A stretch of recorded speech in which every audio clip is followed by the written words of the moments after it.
The Nikon D5300 is an exceptional camera. It's a DX crop sensor, which is similar to the APS-C form factor. It is similar in that its sensor size is the same as the Nikon D3300 and also the Nikon D7100. It's equally as capable as any of those cameras in terms of image quality. It doesn't use an optical low-pass filter, as Nikon has bypassed this due to the high pixel density of the sensor.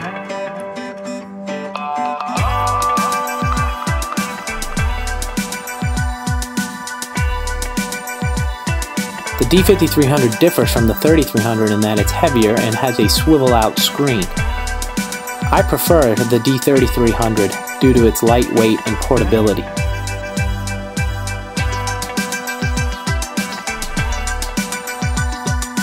Up next, I'll describe some of the D5300's features and controls. I'll also make some comparisons to the prior cameras such as the D3200. Okay, this is the top of the D5300.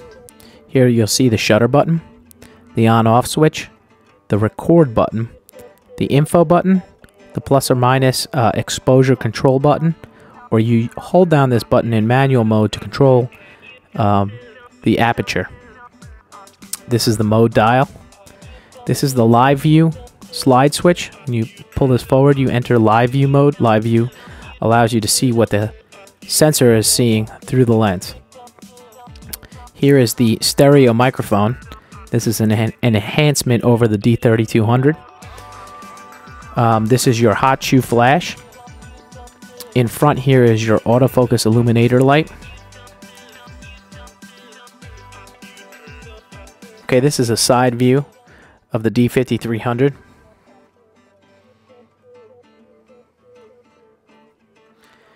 First, you'll see the flash control. If you push that, it'll pop up on the flash. Also, if you hold that and spin the wheel, you can control the flash exposure. That's how much the flash will, how bright the flash will be, based on what the camera assesses. Next is the function button. You can customize that to whatever function you'd like. Right now it's set to ISO sensitivity, but you can set that to white balance, and that's all controlled in the settings.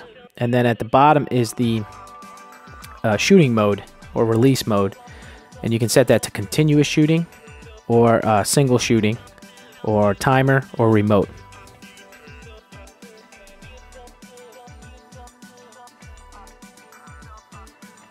And then along the side is the connectivity. First is the microphone. Next is USB. The third is Nikon's proprietary connector, which you can serve as a GPS or another wired release button. And last is your HDMI. It's a mini HDMI Type-C, so it's not your standard HDMI cable, but it is standard HDMI. You can plug it into your TV. Here's your microphone at the top, and you can record from an external microphone. Okay, over on the other side of the camera, there's not much to it other than the LCD slot, which is where you put your memory or your memory card.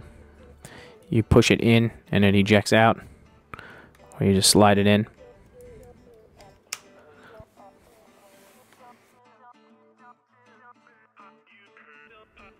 Okay, this is the rear LCD display of the Nikon D5300. We're going to traverse through some of the menu settings here. This is the back info display.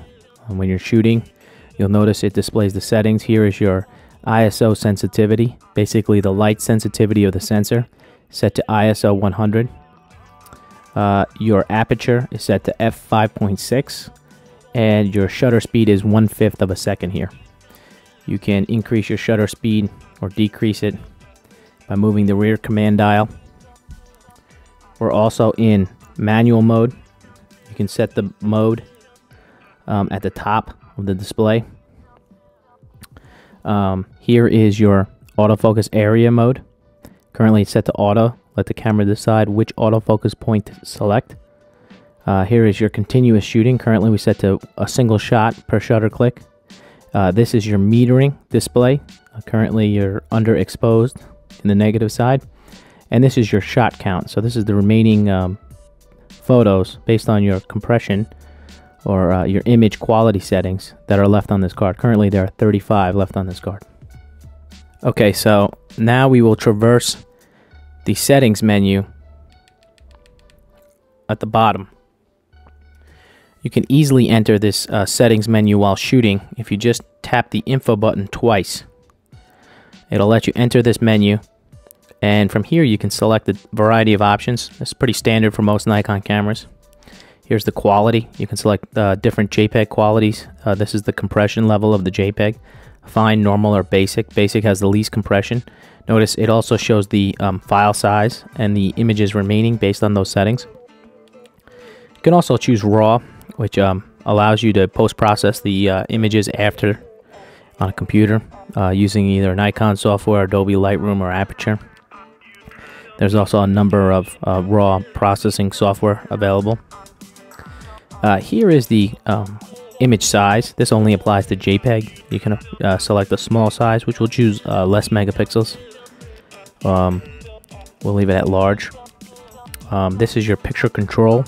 Your picture control again only applies to JPEGs because the camera is doing the processing to produce the output.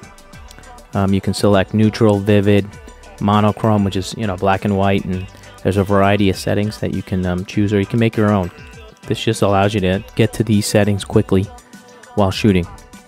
Here is your focus mode. You can choose autofocus automatic, or you can choose single or continuous. Single lets you hold down the shutter halfway and locks the focus. Continuous always recalculates focus if the subject moves, and auto will choose which mode automatically and let the camera decide. I prefer single. Often I care to refocus if the subject decides to move, unless it's something like an animal or an eagle or something. Here is a manual focus mode as well, where you can focus the camera yourself. Here is your autofocus area. So when the camera is choosing the variety of autofocus points, this can be set to auto. 3D for objects. It'll try to follow track the animal or target that's in the scene. You can also reduce the number of area points to 9, 21. I like to use single, where I just select the center and I can pick the subject as I focus, but we'll leave it on auto.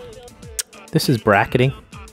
Allows you to set bracketing controls. Bracketing is a multiple shot sequence, different exposures, or you can set it to different white balances. Here is metering. Metering is set to matrix metering. Nikon's matrix metering is excellent. I typically leave it here, or you can choose center weighted or spot metering. Here's HDR settings. HDR is a composite of images merged together to grab highlight details and shadow details all in one shot, where the image is drastically both bright and dark, and it tries to capture both of those and bring them into a single image. So they'll show you an example here. That's HDR set to high.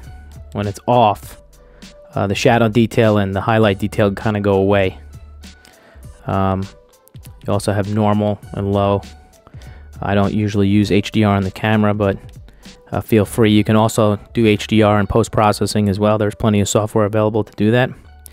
Here is active delighting. This is similar to HDR, but in fact it's only a single shot, and the camera decides how to process the shadow detail and the highlight detail of the image.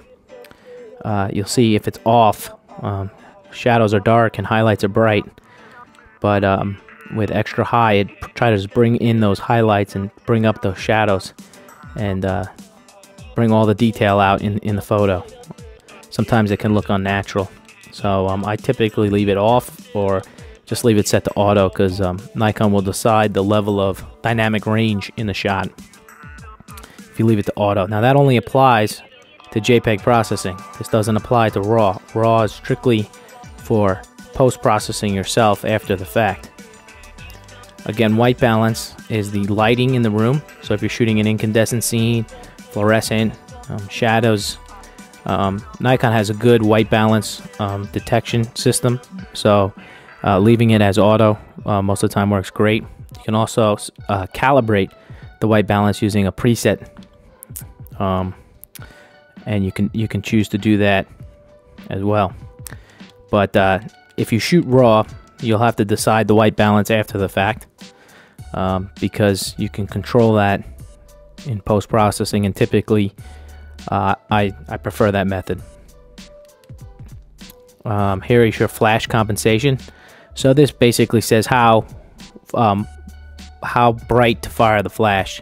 So if you feel that the camera is deciding to fire the flash a little bit bright, you can tone it down, or if it's not enough, you can push it up. And this is strictly for the flash exposure, how much light the flash is pushing out of the camera. Here is the overall exposure compensation, independent of the flash. And you can decide that the camera should expose brighter for a particular scene. This would apply to like a snow scene where a lot of it is bright white. The camera tends to underexpose a scene like that. And here's your ISO sensitivity settings. You can select a variety. The higher the sensitivity, the higher the sensor is sensitive to light. So you can shoot at faster shutter speeds and lower f numbers, or greater f numbers. So in this case, you can shoot a variety of ISO settings, but as you increase that, the quality of the picture decreases. So as ISO increases, the sensor becomes more sensitive, but you also degrade in quality.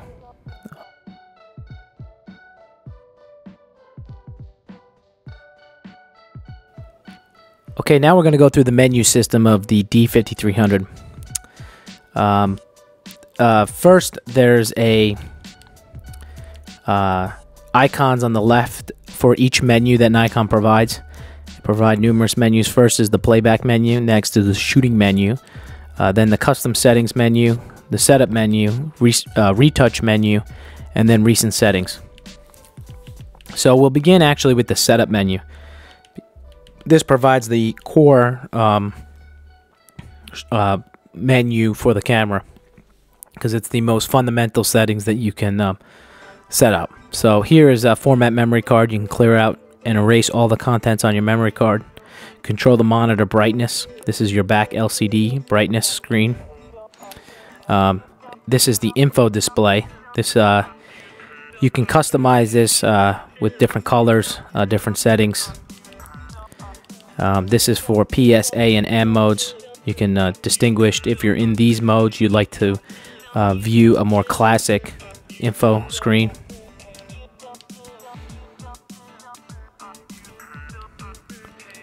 Then you can go to the auto info display. This will automatically display the info screen when shooting, when holding down the shutter. Sometimes it'll pop up. I leave this off typically. A clean image sensor, you can clean it now, or you can choose to have it clean at startup and shutdown. This is the default. However, you really don't need to clean your sensor that much. All this does is causes a vibration on the sensor, and it shakes off any debris or dust that may have been caused from zooming in and out, getting air or dust in there, or when switching lenses. This is lock up mirror for cleaning. This is more of a manual clean. You remove the lens, and this will open up the shutter and lift up the mirror so you can have access to the sensor and clean the sensor. Image dust off reference photo is for post-process cleaning. Basically, you take a photo of the actual dust, and then you can use that photo to help remove the dust within the camera using Nikon software on post-processing type thing. I've never had any issues with debris or image dust on the sensor, other than on older Nikons where I had to manually clean the sensor using the lockup mirror.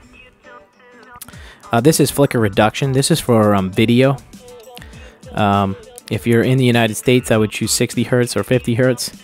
Sometimes there can be a flicker in the video display when recording because of fluorescent lighting. It has to do with frequencies of the light. This is not true for incandescent lighting, or probably LED lighting. It's not true for as well. Here is your time zone and date. You can set the time zone. The camera initially asks you to set the time zone when you first get it and first set it up. You can choose the date format and daylight savings time, etc. You can select your language. Auto image rotation. This will decide whether to rotate the image if you hold the camera vertically. I always leave this on. It's a nice feature because you don't have to post-process and rotate the images after the fact. This is image comment. You can add comments into the image. It'll embed it into the EXIF information.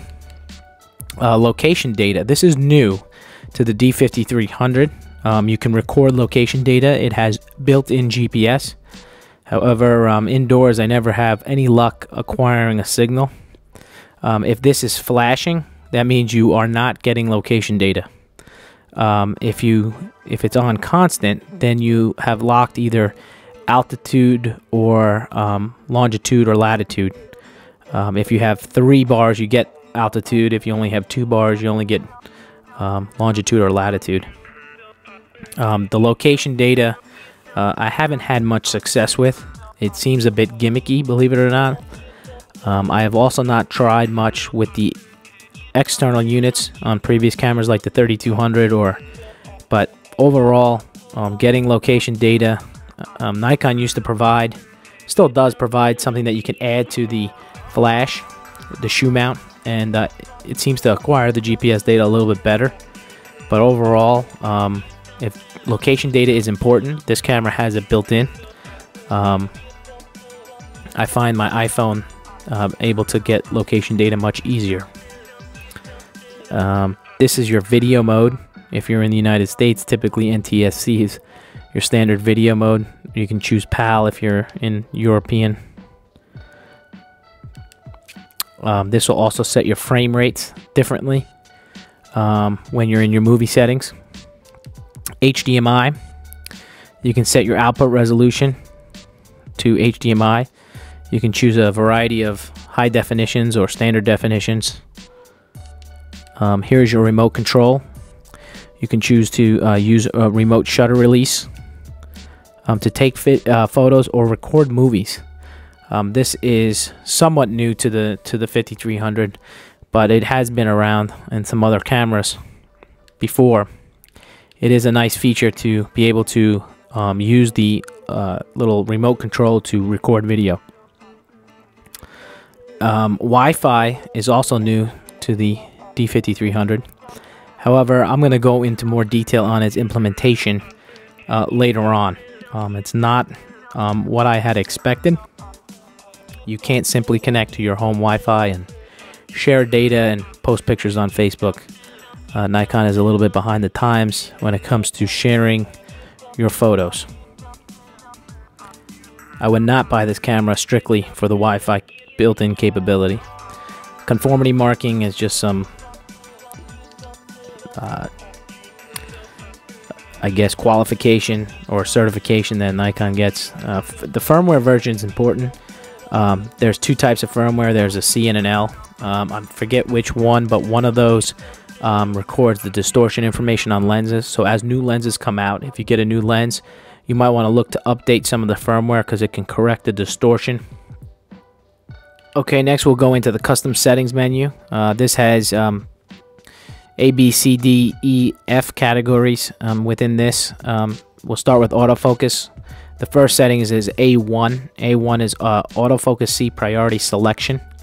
It's how it determines the focus lock when shooting in autofocus continuous mode. Continuous mode is always going to assess the subject's movement I don't typically use this setting. I use autofocus S because I tend to shoot more static scenes. But if you're shooting like an eagle or a bird or an animal that's moving in and out, you'll want to set it to either focus or release. That depends on how it locks the focus. If you leave it to focus, it guarantees that it's locked the focus on the subject before taking the shot. If you set it to release, it will allow you to take the shot even though you haven't fully acquired focus. A2 is number of focus points. You can choose to reduce the number of focus points to 11. I typically use 11 because it gets annoying to tap through 39 autofocus points, but you can choose what you prefer. Built-in autofocus assist illuminator. That's the illuminator on the camera here. See if I can get to it. That's this illumination light in the front of the camera. If you leave it off, it won't focus in dark lit areas very well. So it uses that assist light to help it focus in dark areas. The rangefinder is typically used when you're manually focusing. It'll indicate when you've acquired focus. It'll light up in the LCD in the viewfinder. The EV steps for exposure control. This is when you're testing your exposure, when you're dialing in your aperture, or you're using exposure compensation. You can choose third step increments or half step increments. I actually prefer half step because you don't have to dial so many steps. Next, we're in the C menu, which is timers and AE lock, auto exposure lock. Here, the shutter release button can also lock the exposure. I typically leave that off if you hold it halfway. If this is set to on and you hold the shutter halfway, it'll lock the exposure as well. So when you move it to a different location while holding it halfway, it won't try to remeter the shot based on the lighting conditions. Here are your auto off timers. This is for your menu. You can choose short, normal, or long, or custom. Here I've chose custom for this demonstration, so I can set the off timers for playback menus to 1 minute, so it'll stay on for this viewing. But typically, I would leave it to normal. Next is self timer. Self timer is when you set the timer on the camera. You can set it to 10 seconds, or 20 seconds, or 5 seconds, and you can also take a series of shots. So if you have a group shot and you have set the timer to 20 seconds or 10 seconds, and you want to take 3 shots in a row, you can set it to 3 or however many shots you'd like to take. The remote on duration, to reduce battery life, you can set it to 1 minute. This is your little remote control to fire the camera, or you can set it to 15, 10, or 5 minutes. Beep is kind of annoying, I think. When you focus, it'll beep when the focus is locked. You can set the volume to high, low, or off. I prefer off. Viewfinder grid display. This will display a grid in the viewfinder to help frame your shots. ISO display will show the ISO instead of the frame count in the viewfinder. So if you set this to off, it'll show the number of shots instead. File number sequence. You can set the files to shoot in a sequence, a numbering sequence. If not, it picks its own numbering scheme. Exposure delay mode. This is a really nice feature. When you want to have a slight delay rather than using timer mode, let's say you're on a shaky tripod and you're about to take a long exposure, when you fire the shutter, if you set this to on, it'll wait about a second or so, and then it'll take the shot, just to get any vibrations out of the scene, to stabilize whatever you want. But this ultimately just delays the shutter.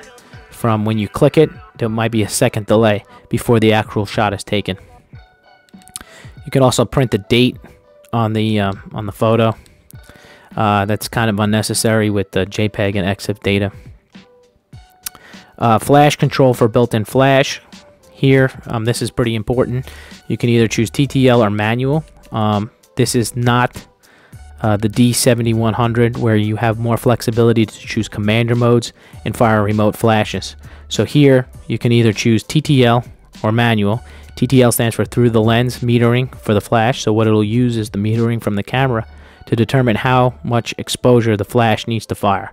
So how bright the flash needs to fire. You can also set the flash to manual, and you can choose your brightness for the flash. Auto bracketing. You can decide to bracket based on exposure, white balance, or active D-lighting bracketing. I don't typically use bracketing unless I'm doing like an HDR photo, so I would typically leave it to AE for exposure. Assign the function button. The function button is located underneath, just right to the left of the lens.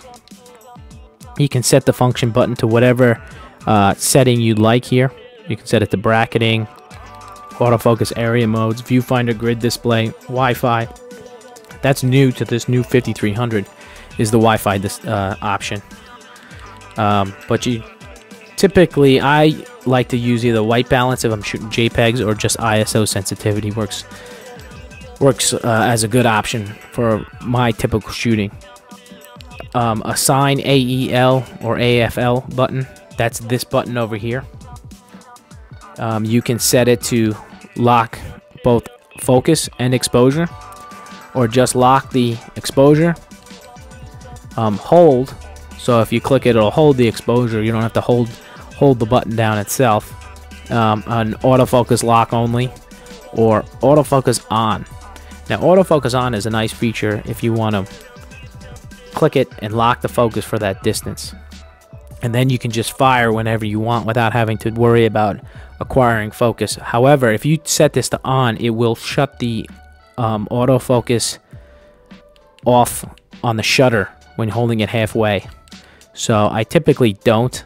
There are in the more expensive cameras like the D800 and the D700, D300, they have a designated autofocus on button, and I prefer to use it in those cameras when there's a designated button. But for this, I typically just leave it as the default and don't use this button as often.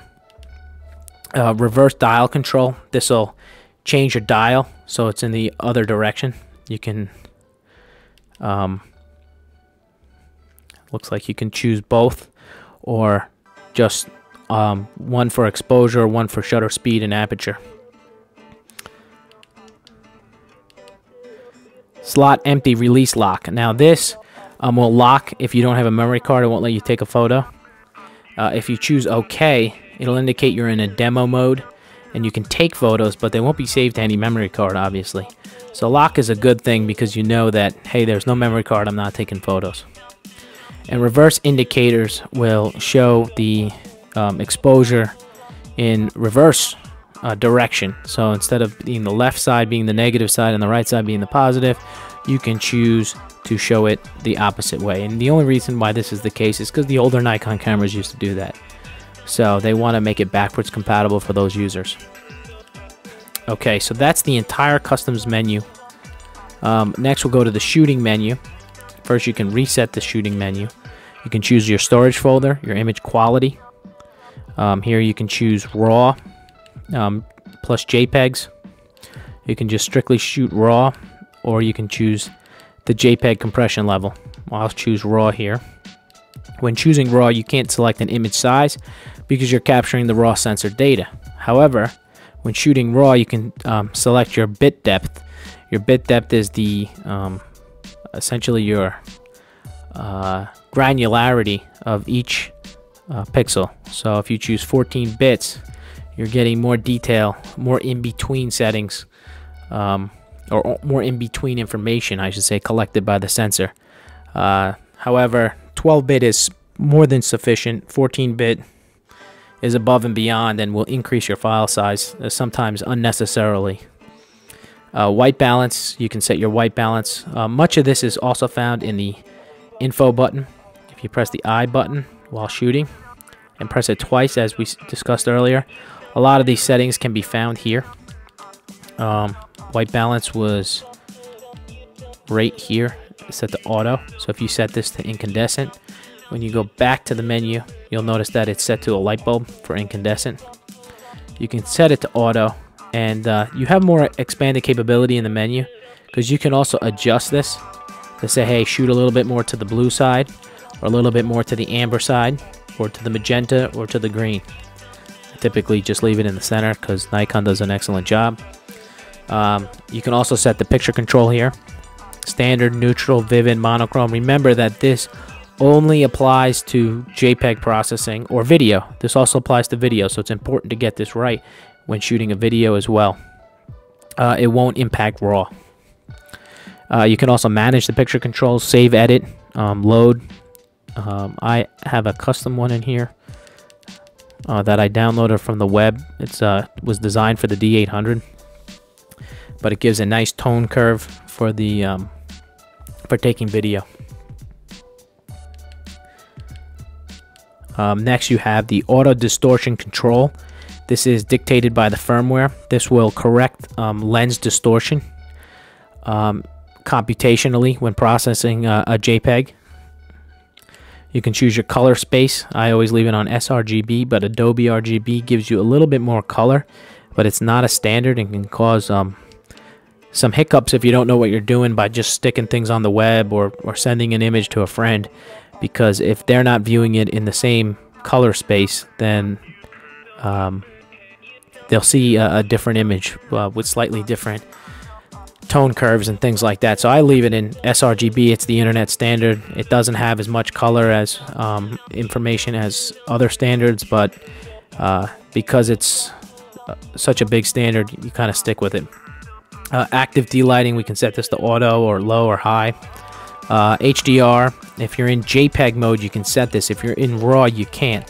So notice if I go and change this back to JPEG normal, we can go back down to HDR and set this to auto, high, or low, because the camera is going to process the HDR photo and save it as a JPEG. Otherwise, you would have two RAW files, because the camera, to perform an HDR, takes a composite of multiple images to produce a single image with the both shadow and highlight detail. Long exposure noise reduction is set to off, so if you're doing long exposures, you can set that to on, and it'll reduce the noise from the shot. High ISO noise reduction is set to normal, but you can set this to low or high. This is when you're shooting at high sensitivity settings in your ISO. Your ISO settings are how sensitive the sensor is to light.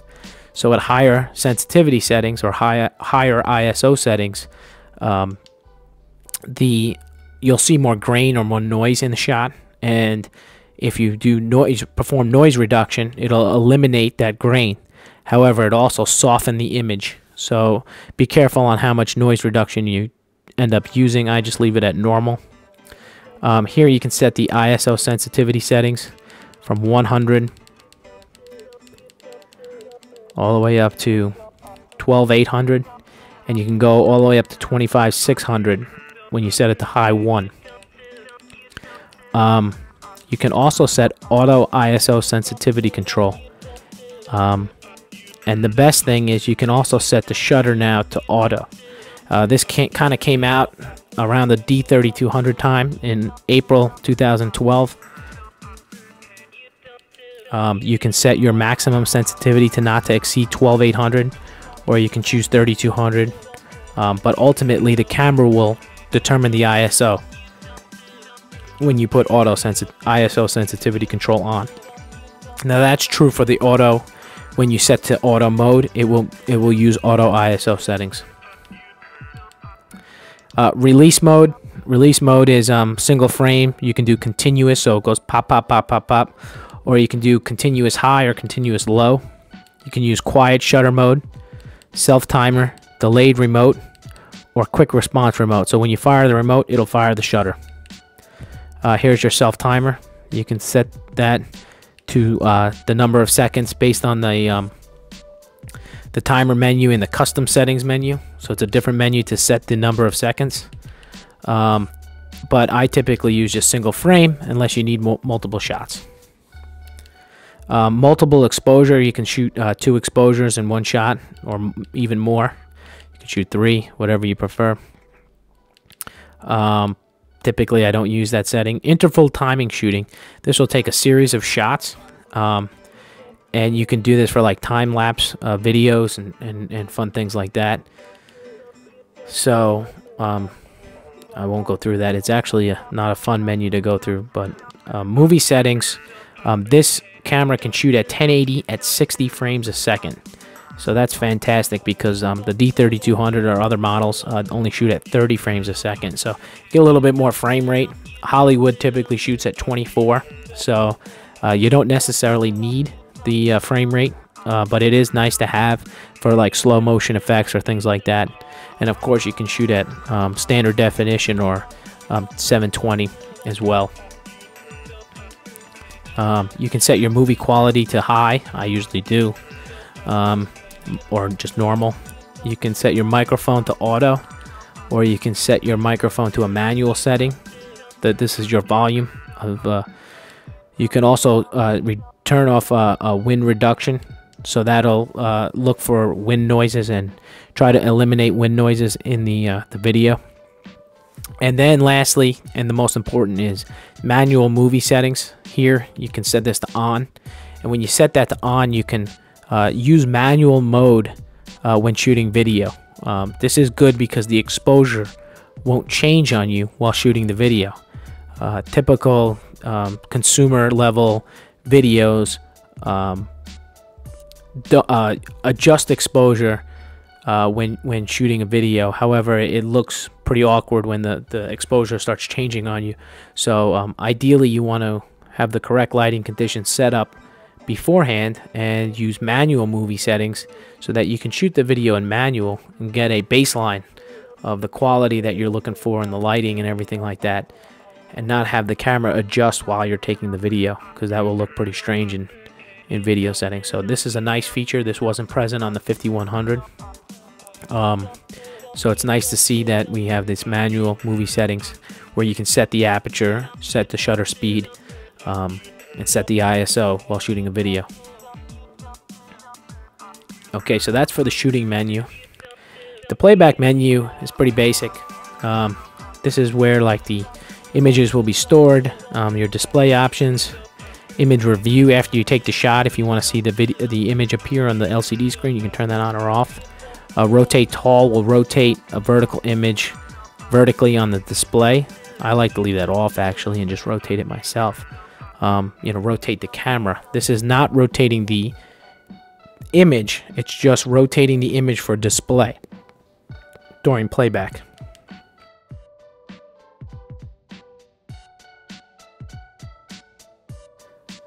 Okay, next I'm going to demonstrate the Wi-Fi on the D5300. To enable the Wi-Fi, you have to go through the menu and go to the setup menu and scroll down to Wi-Fi. Here you'll want to enable the network connection and then give it a second, and now it's going to say waiting for Wi-Fi. If you scroll over to the network settings, and you can click view SSID. Today I'm going to use the iPad to connect to the device. So from here on the iPad you'll go to settings and you'll want to connect to the Nikon SSID.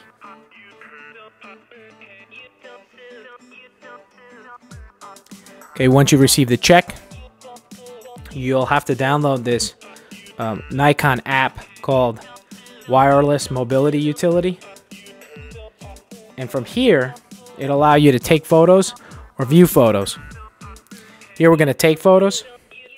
When you hit take photos, it puts the camera in live view.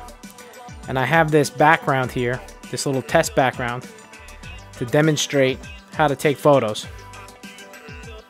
And you can do this with the iPad and click where you want it to focus. And you simply push the button to take a picture. And it'll download the file to the iPad. And you can view the iPad, view it on the iPad, zoom in, and zoom out. You can also share it via mail, Twitter, or Facebook. However, you're not currently on your home Wi-Fi.